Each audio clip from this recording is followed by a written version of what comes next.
Hello aspirants, welcome to Lectures of YouTube channel. Right, today's question is on which of the following day the equinox forms? Okay, equinox.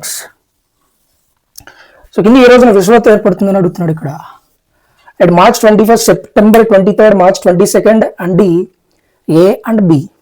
Right, so ఇక్కడ first మనకు తెలియాల్సింది what is equinox. Equinox అంటే ఏంది?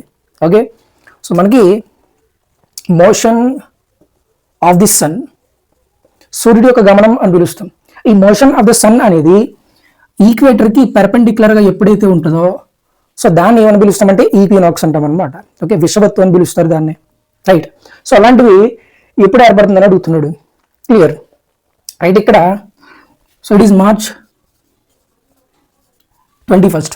March 21st the motion of the sun అనేది ఈక్వేటర్కి పెర్పెండిక్యులర్గా ఉంటుంది. Okay, so March, April, May, June.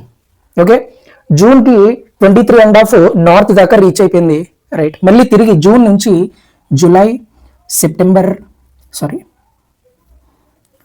June నుంచి June, July, August, September. So ఇది సెప్టెంబర్ 23rd. సో మళ్ళీ పర్పెండిక్యులర్గా ఎక్కడ ఉందంటే పర్పెండిక్యులర్గా ఈక్వేటర్ పైకి పర్పెండిక్యులర్గా ఎప్పుడు వచ్చిందంటే సెప్టెంబర్ 23rd వచ్చింది. రైట్, ఫస్ట్ మార్చ్ 21st ఒకసారి పర్పెండిక్యులర్గా ఉంది, సెప్టెంబర్ 23rd ఒకసారి పర్పెండిక్యులర్గా ఉంది. రైట్, వీటిలో ఏమని పిలుస్తామంటే ఈక్వినాక్సెస్ అంటాం. సో క్వశ్చన్ ఏంటంటే ఎప్పుడు ఫామ్ అవుతుందని అడుగుతున్నాడు. రైట్, ఆప్షన్లో చూడు, మార్చ్ 21st ఉంది ఇక్కడ. So March 21st equinox form అవుతుంది. సో ఇది కరెక్ట్. సెప్టెంబర్ 23rd ఉంది ఇక్కడ, సెప్టెంబర్ 23rd కూడా ఈక్వినాక్స్ ఫామ్ అవుతుంది. So it is also correct. So option ఏంటంటే ఇక్కడ A and B. Okay, right. దీన్ని మార్చ్ 21st దీన్ని ఏమని పిలుస్తామంటే వెర్నాల్ ఈక్వినాక్స్ అంటాం. వెర్నాల్ ఈక్వినాక్స్, వసంతకాల విషువత్తు అంటారు తెలుగులో దీన్ని. వసంతకాల విషువత్తు.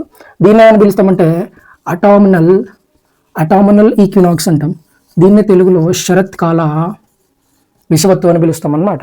Okay, so last time SI mains అడిగిన క్వశ్చన్ ఇది ఈక్వినాక్స్ గురించి. క్లియర్. రైట్.